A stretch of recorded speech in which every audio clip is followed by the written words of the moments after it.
kid that was clinically depressed as like a kindergartner, and their psychologist that they talked to basically told the parents like, the thing that's in this kid's best interest is to like let them live their life as they see themselves.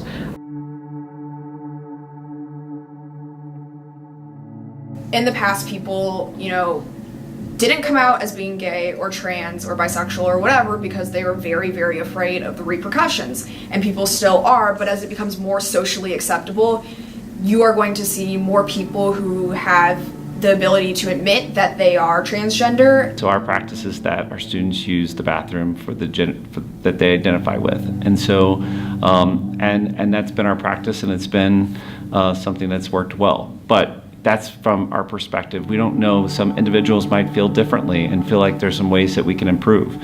And I think we can always look at ways that we can improve.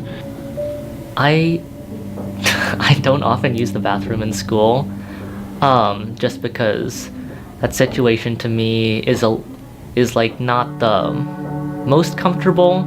I usually try to make sure I use the bathroom when I think there are less likely to be people in there. So there's a lot of argument, a man could dress up as a woman and claim that he's a woman just to go in and sexually assault women. First of all, I'd like to say that I am living proof that it's not always the phrase, I believe, is man in a dress, trying to prey on underage girls.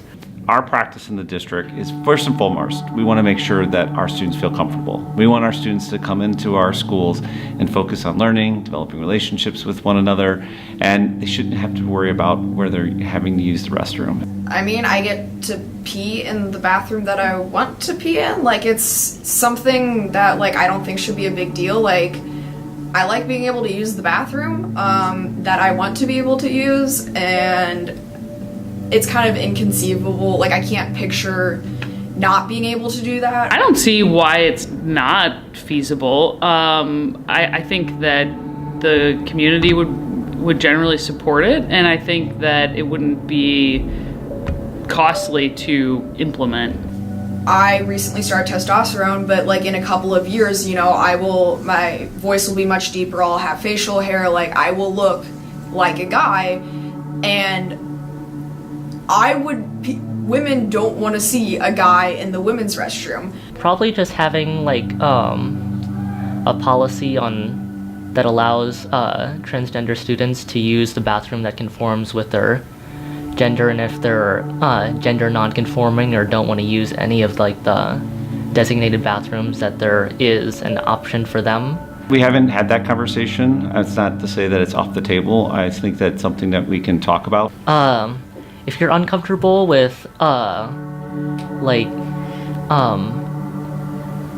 dealing with it with your peers, go to the staff, because they're really accepting and they want to help you. It's not that hard to have another bathroom in this school. We already have tons. We just need one, preferably on each floor, that is accommodating, because this isn't something that's going to go away. We're always going to have transgender students here, whether people realize it or not. So nobody's talking about like forcing, if you are transgender, that you have to use this bathroom.